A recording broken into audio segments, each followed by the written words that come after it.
نحمدہ ونصلی ونسلم علی رسولہ الکریم الامین اما بعد فاعوذ باللہ من الشیطان الرجیم بسم اللہ الرحمن الرحیم۔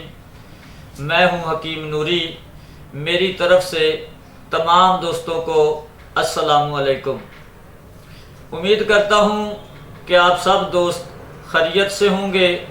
دعا ہے اللہ رب العالمین تمام بیماروں کو شفائے کاملہ عاجلہ عطا فرمائے۔ معزز سامعین و ناظرین، آج کا ہمارا موضوع ہے مرض جریان۔ اس مرض کو ڈسکس کرنے سے پہلے اگر آپ نے میرا چینل سبسکرائب نہیں کیا تو میرے چینل کو سبسکرائب کر لیں تاکہ میری ہر آنے والی ویڈیوز آپ تک پہنچتی رہے۔ معزز سامعین و ناظرین، آج ہم بات کریں گے جریان کے بارے میں۔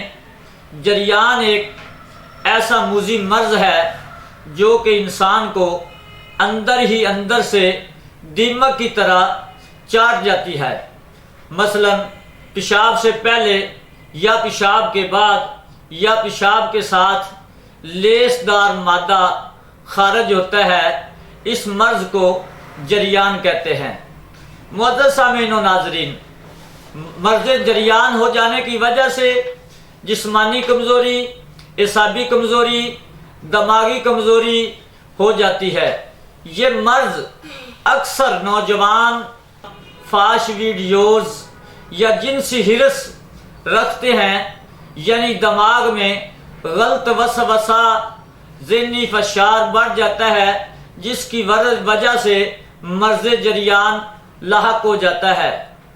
معزز سامعین و ناظرین، اب ہم چلتے ہیں اس کے نسخہ کی طرف۔ نسخہ ہمارا نوٹ فرما لیں۔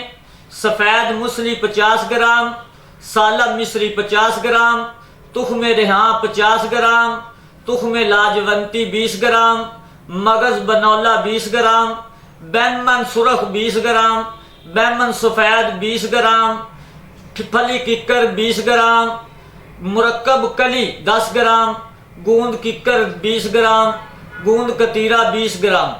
ان تمام اشیاء کو کوٹ چھان کر صفوف بنا لیں۔ 1 چمچ صبح نہار منہ ٹھنڈے دودھ کے ساتھ، 1 چمچ 4 بجے نہار منہ دودھ کے ساتھ استعمال کریں۔ انشاءاللہ تعالی اس کے چند دن کے استعمال سے آپ مکمل طور پر صحت یاب ہو جائیں گے۔ معزز سامعین و ناظرین، گرم اور تلی ہوئی چیزیں اشیاء سے مکمل طور پر پرہیز کریں۔ امید کرتا ہوں یہ ویڈیو آپ کے لیے مفید ثابت ہوگی، اور میری اگلی ویڈیوز آنے تک کے لیے اپنا خیال رکھیے گا۔